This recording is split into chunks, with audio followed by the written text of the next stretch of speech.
to Daily Space. My name is Eric Mattis. And I am Annie Wilson. Most weekdays, the CosmoQuest team is here putting science into your brain. Today, however, is for Rocket Roundup. Let's get to it, shall we? On November 11th at 2:03 UTC, a SpaceX Falcon 9 successfully launched the SpaceX Crew 3 mission to the International Space Station from LC-39 Alpha at the Kennedy Space Center in Florida. Let's watch the launch. 5, 4, 3, 2, 1, 0. Ignition. And liftoff. Got 3. Phase 1 Alpha. Copy, 1 Alpha. Downrange.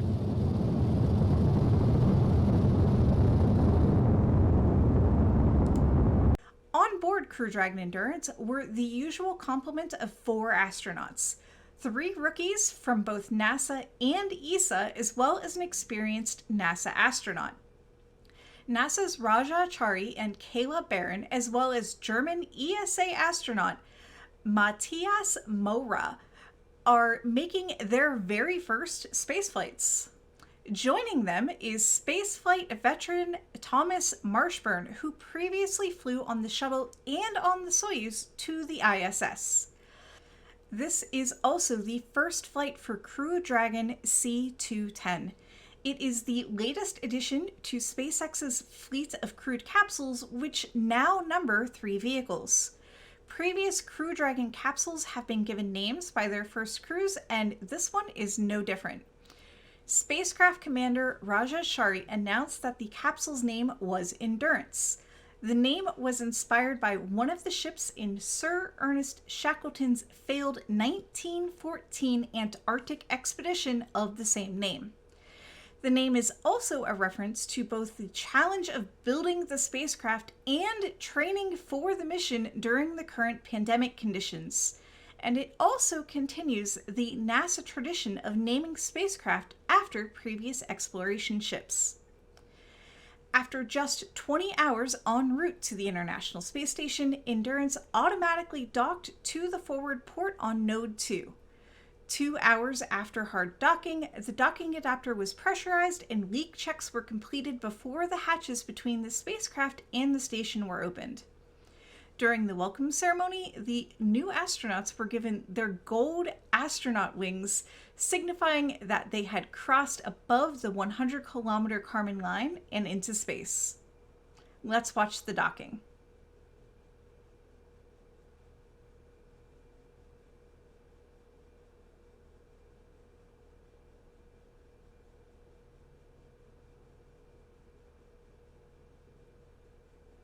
Five meters away.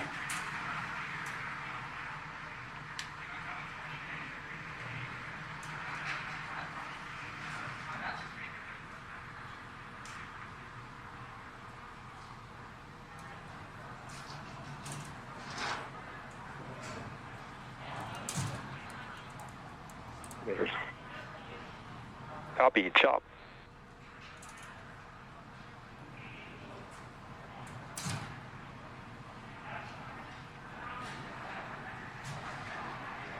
Elevator.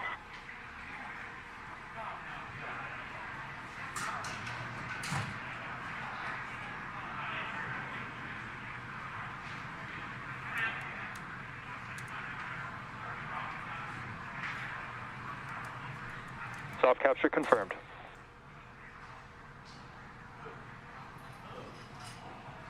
The big one, we see the same. Soft capture 10 to 18 progress. Crew 3 was delayed several times before finally launching, which resulted in Crew 2 having to return before its arrival, instead of having the several days of overlap like initially planned. The first delay was because of a storm downrange, which could have interfered with capsule recovery in the event of an abort, and the second delay was because of a minor medical issue not related to COVID-19. Fortunately, that medical issue did not result in the crew member being replaced with their backup. After that, the launch was delayed further due to bad weather and also problems with the toilet. Specifically, a urine leak was discovered on Capsule 207 during the Inspiration 4 mission. There is a tube that connects to the toilet inside of the occupied portion of the spacecraft to the urine storage tank in the bottom of the capsule service section. That tube came loose from the storage tank, allowing urine to leak into the surface section of the capsule. Urine is corrosive, and this leak could have caused damage to essential systems. The same problem was found in the Crew 2 capsule C206 while it was on orbit. Not wanting to cause more damage, the crew was forbidden from using the toilet during their return to Earth. To make their trip a bit more comfortable, the astronauts wore absorbent undergarments under their spacesuits. The faulty connection was patched on the ground in the Crew 3 capsule before its launch, but this fix took several days to complete. Booster 1067 successfully landed on the drone ship, a shortfall of gravitas stationed about 600 kilometers northeast of the pad in the Atlantic Ocean. This was the booster's second flight and the third flight of a Crew Dragon on a reused Falcon 9. Let's watch the landing. Stage 1 landing burn.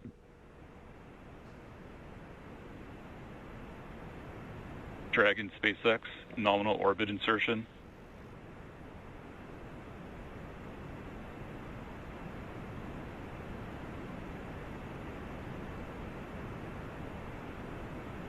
Stage 1 landing leg deploy. Endurance copies. We feel SECO and SILE confirms we are in space. It was brought back to Port Canaveral by SpaceX's new support vessel, Doug, the day after the next launch we're going to tell you about, Starlink 31. After the break, that launch and more.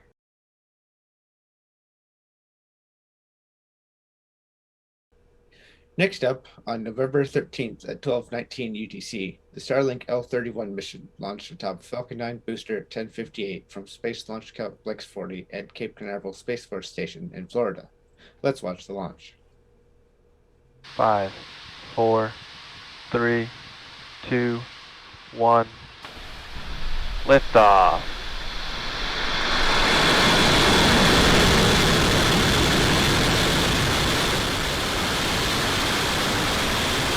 Pushing down range.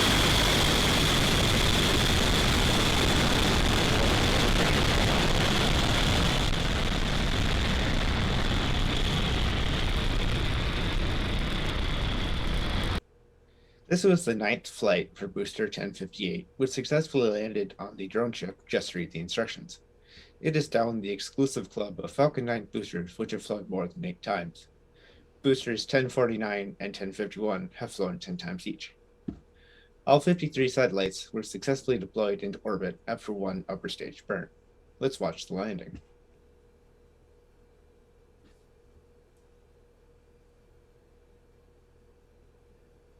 Stage 1 landing leg deploy.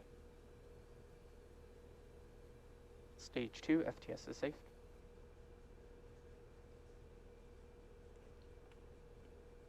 If it seems like the pace of Starlink launches has slowed from the beginning of the year, you're right. The last Starlink launch before this one was in September. Before that, the last launch was in May. According to SpaceX on the Starlink support page, this new batch of satellites was delayed because of the global microchip shortage. This was the first launch of the fourth shell of the Starlink constellation, which will see the same number again of satellites launched in the first shell, launched into an orbit 20 kilometers higher than the first one and at a slightly higher inclination. Starlink Launch 31 features the first batch of version 1.5 satellites to be put into orbit. This newest version now has satellite laser interlinks as a standard feature.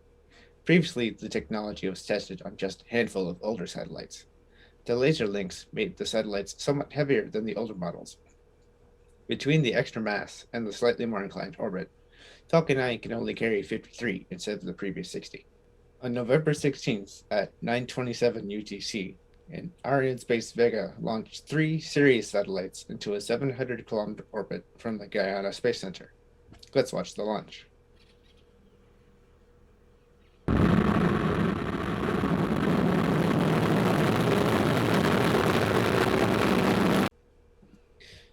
Ceres is a new constellation of signals intelligence satellites for the French military. Signals intelligence is intelligence gathering by intercepting signals such as communications between people, cell towers, radio stations, and other electronic sources. The three-satellite constellation will fly over target locations once a day in close formation, which gives them the ability to precisely locate transmitters. The launch of these satellites is a big deal for France. According to the launch press kit, quote, France is now the only European country who has joined the closed club of the most advanced nations in intelligence of electromagnetic sources. Built by Airbus Defence and Space, each satellite weighs in at 446 kilograms each. That's about as heavy as a grand piano. Thales Defense Mission Systems provided both the payload and its ground system. The total mass inserted into orbit, including the three satellites and the adapter to launch them all on one rocket, was 1,548 kilograms, or almost the mass of a 2009 Ford Taurus. Vega is the smallest rocket operated by Arianespace, capable of putting 1,500 kilograms into a 700-kilometer orbit, so this mission maxed out its capabilities. The three satellites were separated from the fourth stage of the rocket just under 1 hour after launch. Following two burns of that stage put the satellites into the intended orbit.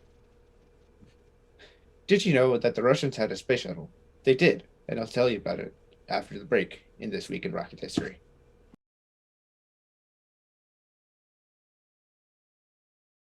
This past Monday, November 15th, marked the 33rd anniversary of the first and only launch of the Soviet Buran Space Shuttle. The Buran program, officially known as VKK or Air Spaceship, was started in 1974 in response to Soviet fears that the United States was going to use their space shuttle to nuke them or otherwise interfere with their space assets in orbit. The Cold War was wild. Anyways, in traditional Russian fashion, Buran development proceeded with extensive ground and then flight testing, just like with the Soyuz spacecraft. This resulted in small models which were launched into high suborbital trajectories to test the heat shield, lots of full orbital fuselage test articles for different subsystems, and even one that could take off under its own power to practice landings with 2 pairs of jet engines. The orbital vehicle was going to be outfitted with just 1 pair of jet engines, which in theory could allow it to have multiple landing attempts, unlike the US Space Shuttle. This atmospheric test vehicle was called OKGLI, and it was piloted by a crew of 2. It flew 25 times between 1985 and 1988. The Buran orbiter was largely similar to the American vehicle it copied, but with several key improvements. Most notably, since the Energia was intended to launch non-orbiter payloads, the Buran orbiter lacked the large and expensive main engines. These main engines were simplified and put onto the extendable core stage of the Energia rocket. The orbiter itself only had orbiter maneuvering engines. Moving the main engines allowed a 5-ton increase in payload capacity compared to the US shuttle.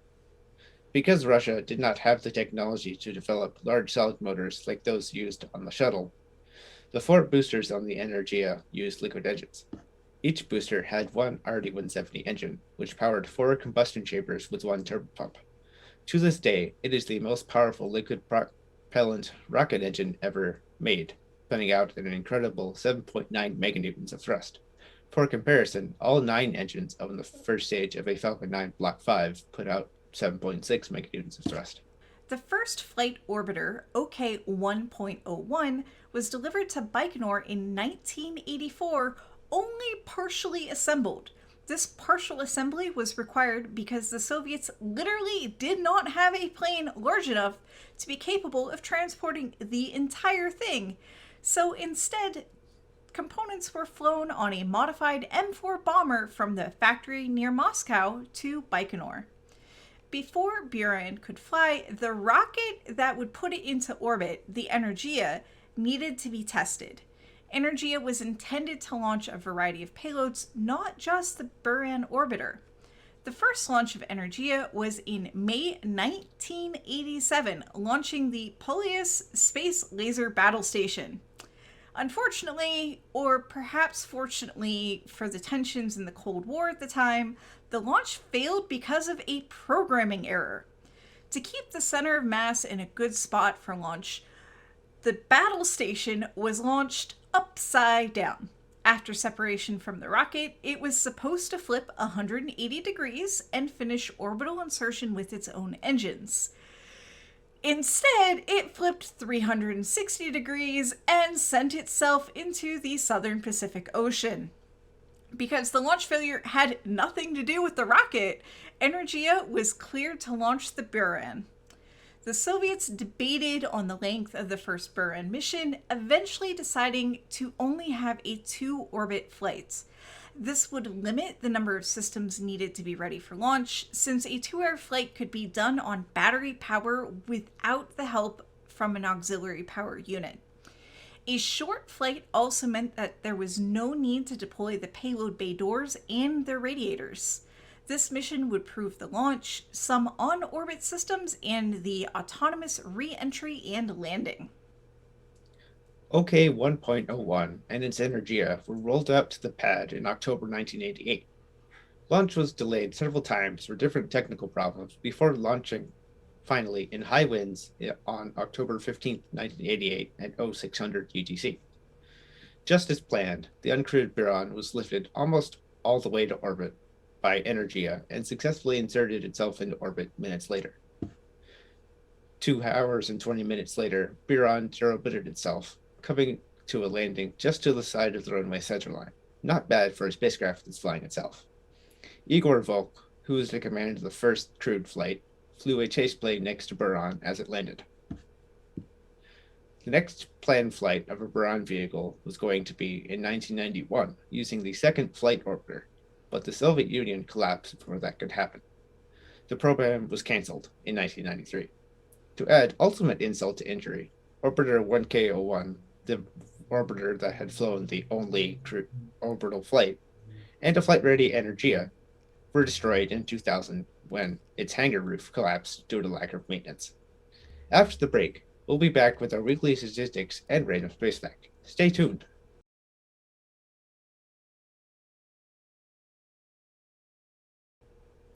To wrap things up, here's a running tally of a few spaceflight statistics for the current year. There are currently 8 toilets in space, 4 installed on the International Space Station, 1 on the Crew Dragon, 1 on the Soyuz, 1 on the Shenzhou, and 1 on the Tianhe. There have been 113 total orbital launch attempts so far this year, including 9 failures. From those launches, humanity has put a whopping 1,584 satellites into orbit. We keep track of orbital launches by where they launched from, also known as spaceport. Here's that breakdown. China, 43, USA, 37, Kazakhstan, 10, Russia, 8, French Guiana, 5, New Zealand, 4, Japan, 2, India, 2, Iran, 1, South Korea, 1. And your random space fact for the week is that SpaceX has 2 new ships in its East Coast fleet, Bob and Doug. Named after NASA astronauts Robert Behnken and Douglas Hurley, who were the test pilots who flew the SpaceX Demonstration 2 mission in May 2020, each SpaceX-owned ship replaces 2 previously leased ships by combining the capabilities of an ocean-going tug with a crane vessel. This has been The Daily Space. You can find more information on all of our stories, including images, at dailyspace.org. As always, we're here thanks to the generous contributions of people just like you. If you like our content, please consider joining our Patreon at patreon.com/CosmoQuestX.